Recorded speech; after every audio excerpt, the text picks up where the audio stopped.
শুভ শারদীয়ার অনেক অনেক শুভেচ্ছা ও অভিনন্দন জানিয়েই আজকে ব্লগটা শুরু করছি। Welcome back to my channel Suparna's views. আজকে আবার একটা নতুন ব্লগ নিয়ে চলে এসেছি তোমাদের সাথে দেখা করতে, কথা বলতে, গল্প করতে, বকবক করতে। এই যে সন্ধেবেলায় সবাই মিলে ঠাকুর দেখতে বেরিয়েছি, সেটা তো তোমরা দেখে বুঝতেই পারছো। এখন সন্ধেবেলা হলেই ঠাকুর দেখতে বেরোনোর পালা। সকাল থেকে নানা রকম হইচই আনন্দ খাওয়া দাওয়া সব করে সন্ধেবেলায় সবাই মিলে ঠাকুর দেখতে বেড়ানো। আর এই যে ঠাকুর দেখার মজা আনন্দই আলাদা। আগেও তোমাদেরকে দেখিয়েছি বিভিন্ন জায়গায় যে ঠাকুর দেখতে গেছি বিভিন্ন মণ্ডপে, তো সেগুলো তো তোমাদের সাথে শেয়ার করেছি। আজকে আবার এসছি অন্য এক জায়গায় ঠাকুর দেখতে, তো সেগুলো তোমাদের সাথে শেয়ার করছি। আর আগে যে ঠাকুর দেখেছিলাম সেগুলোও একটু তোমাদের দেখিয়ে নিলাম, কারণ যেখানে এসছি তার আশেপাশেও ঠাকুর দেখেছিলাম এর আগের দিন, তো সেগুলো তোমাদের আবার একটু দেখিয়ে নিলাম। এখন আবার এসছি ঠাকুর দেখতে অন্য জায়গায়, কিন্তু আগে যেখানে ঠাকুর দেখেছিলাম সেখান দিয়েই যাচ্ছি অন্য আরেকটা জায়গায়। তো তাই কিছু জায়গায় দেখবে তোমাদের সাথে শেয়ার করেছি আগের ব্লগেও, সেই ঠাকুরের মণ্ডপের সামনে দিয়েই যাচ্ছি, তাই তোমাদেরকে একটু দেখিয়ে নিচ্ছি আবার করে সেগুলো।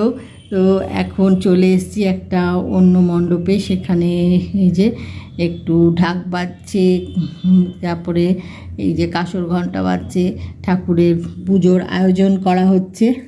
এইভাবে প্রত্যেকটা মণ্ডপে গিয়েই দেখছি যে কিছু না কিছু পুজোর আয়োজন হচ্ছে, দেখতে বেশ ভালো লাগছে। এখন আবার আরেকটা মণ্ডপে চলে এসেছি, সেখানেও পুজোর আয়োজন হচ্ছে। সব জায়গায় সন্ধেবেলায় পুজোর কিছু না কিছু আয়োজন হচ্ছে। তো এই যে কৌশিক আমি সবাই মিলে একটু ফটোশ্যুট করে নিলাম তোমাদেরকে। তো ঠাকুরটা দেখাচ্ছি, মণ্ডপটা দেখাচ্ছি, তার মধ্যে একটু ফটোশ্যুটও করে নিচ্ছি, যেটা আমি সবসময় করে থাকি। মানে যেখানেই যাই একটু ভালো কিছু দেখলে একটু ফটোশ্যুট করি, বিশেষ করে ফ্যামিলি ফটোশ্যুট। এখন আবার একটা মণ্ডপ থেকে বেরিয়ে আরেকটা মণ্ডপে যাচ্ছি। এখানেও বেশ ভালো করেছে প্যান্ডেলটা। আমার প্রত্যেকটা প্যান্ডেলই দেখতে ভাল লাগে, প্রত্যেকটা প্যান্ডেলের ভেতরে যে সাজানোটা সেটা দেখতেও ভাল লাগে, ঠাকুরও ভাল লাগে আমার। মানে প্রত্যেক জায়গাতেই না ভাল লাগে, মানে ছোট বড় মাঝারি যেমন সাইজেরই পুজো হোক না কেন, যত বড় পুজো হোক ছোট হোক, সবগুলো দেখতেই আমার খুব ভালো লাগে। এই যে গলির মধ্যে এখানে ওখানে ছোট ছোট সব প্যান্ডেল করে পুজো হয়, সেগুলো দেখতেও বেশ ভালো লাগে। মানে কোনোটা আর বাদ দিই না, বিশেষ করে কৌশানির জন্য, কৌশানি সবগুলোই দেখবে। তো যাই হোক, এখন চলে এসেছি আবার একটা মণ্ডপে, সেখানে ঢাক বাজছে, পুজো হচ্ছে। বেশ ভালো সময় এসেছি জানো তো, বেশ ভাল লাগছে, পুজোটাও একটু দেখতে পাচ্ছি, সাজিয়েছেও ভালো, খুব সুন্দর করে ডেকোরেশন করেছে মণ্ডপের ভেতরটা, আর পুজো হচ্ছে, দেখতে বেশ ভাল লাগছে। এখন এখানে দাঁড়িয়ে একটু পুজোটা দেখছি। বিশেষ করে এই যে ঢাকের আওয়াজটা এত ভালো লাগে না, কোথাও ঢাক বাজলেই না, মানে কোনো মণ্ডপে হয়তো গেছি, সেখানে গিয়ে দেখছি ঢাক বাজছে, সেখানে আমি একটু দাঁড়াবোই, মানে যতক্ষণ ঢাক বাজে দেখতে খুব ভাল লাগে, ঢাকের আওয়াজটা শুনতে খুব ভাল লাগে। তো তাই একটু দাঁড়িয়ে গেলাম, দাঁড়িয়ে একটু ঢাকের আওয়াজটা শুনছি, বেশ ভালো লাগছে।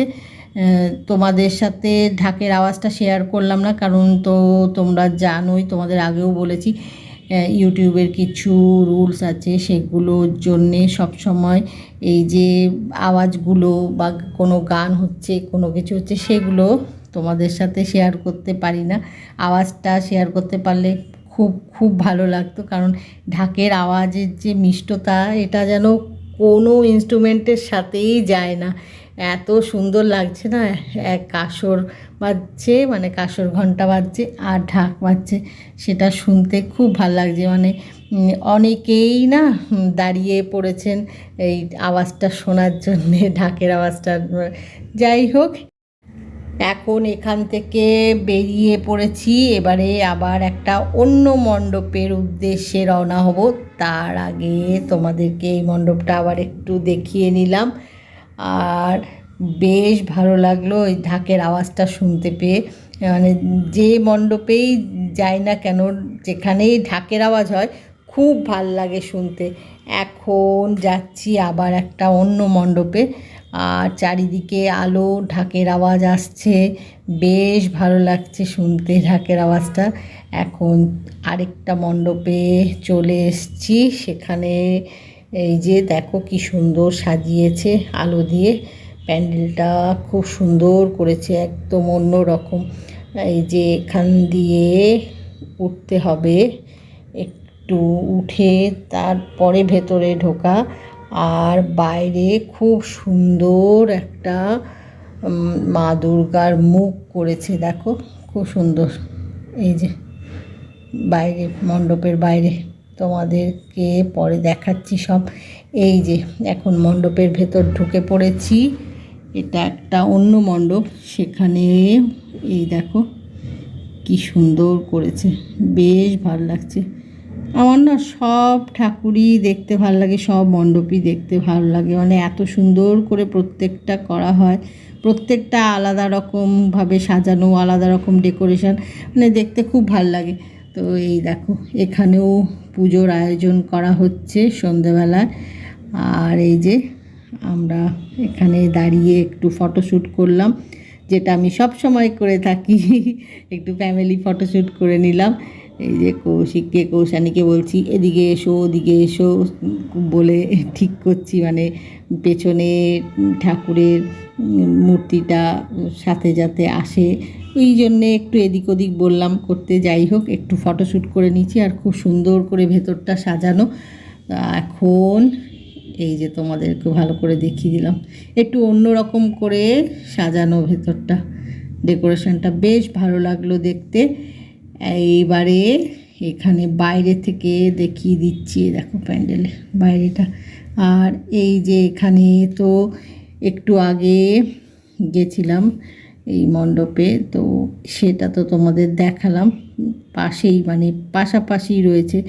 এখন আরেকবার এখানে যাচ্ছি, ওই যে ঢাক বাজছে শুনে কৌশানী বলল আরেকবার একটুখানি ওই ঢাক বাজানো দেখবে, তাই আবার এই মণ্ডপে আরেকবার আসছি। এই মণ্ডপের সামনে দিয়ে এর আগে একটু আগে যে তোমাদেরকে ঠাকুর দেখালাম, মণ্ডপটা দেখালাম, সেখানে যাওয়ার। তো কৌশানী ঢাকের আওয়াজ পেয়ে বলছে আবার একটু দেখবো ঢাক, মানে ওই ঢাক বাজানোটা শুনবে, দেখবে, তাই আরেকবার এই মণ্ডপে এসছি। ঢাকের আওয়াজ শুনতে সত্যিই খুব ভালো লাগে, এই যে সব ঢাক বাজাচ্ছে এখন আবার, খুব ভালো লাগে। একটু আগেই এখানে এসছিলাম, তোমাদের দেখালাম, শেয়ার করলাম, আবার আরেকবার এলাম, তাই ভাবলাম তোমাদের সাথেও শেয়ার করি আরেকবার, মণ্ডপটা ভালো করে আর একটু দেখিয়ে দিই। বেশ সুন্দর করে সাজিয়েছে আর সমানে ঢাক বাজছে, তো সেই ঢাকের আওয়াজটাই খুব ভাল লাগছে, আমারও খুব ভাল লাগে, সবারই ভাল লাগে ঢাকের আওয়াজ। তো ওই কৌশানী বলল আরেকবার দেখবে, শুনবে ঢাকের আওয়াজটা, ঢাক বাজাচ্ছে দেখবে, ঢাকের আওয়াজটা শুনবে, তাই আরেকবার এই মণ্ডপে এলাম, এসে আবার একটু ঢাক বাজানো দেখলাম, শুনলাম, বেশ ভাল লাগছে, সত্যি খুব ভাল লাগে। আর এই যে এতগুলো ঢাক একসাথে বাজছে, আওয়াজটা এত সুন্দর লাগছে না, মানে কি বলবো, খুব সুন্দর লাগছে, মানে পুরো পরিবেশটাই অন্যরকম হয়ে যায় যেই ঢাকের আওয়াজটা ওঠে, খুব সুন্দর লাগছে। আর সাজানোটা ভালো হয়েছে, ছিমছাম করে খুব সুন্দর করে সাজানো।